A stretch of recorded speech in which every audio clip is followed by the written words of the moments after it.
Hello and welcome to the video that explains the Truma boiler heating system where a fault code is displayed.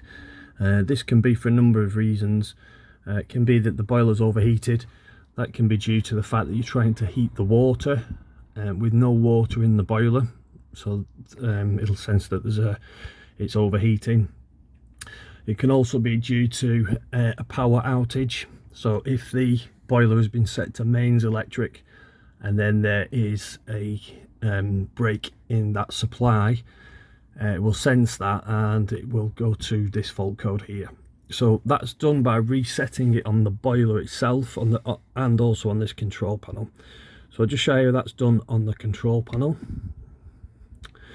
So you'll see that fault code. You press this back button, which takes you back to the main menu, and then you're scrolling through using this, turning this around, and you'll see that it's scrolling along the menus here. So you need to turn that around until you get to picture of the spanner. Push that in, and then you're into the settings menu. Scroll through again using this dial to turn it around, and you'll eventually come to reset. So you press the button in, you see that menu there, you press that again, and then you'll see this initializing menu.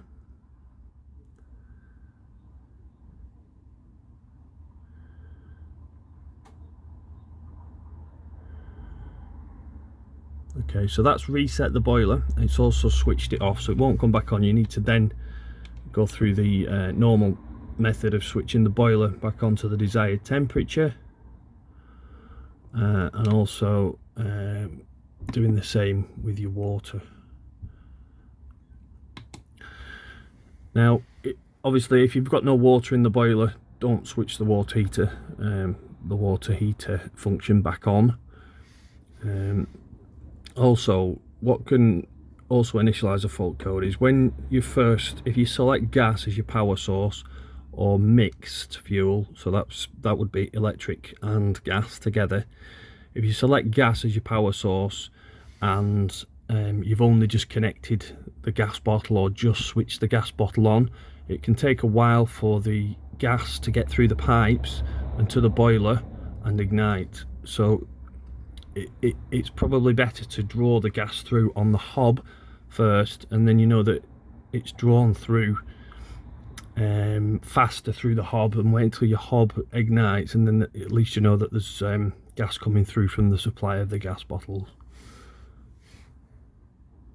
In some cases it may also be necessary to reset the boiler. Now the boilers are housed in different positions on different motorhomes. This one just happens to be a burst, and I'm demonstrating this on.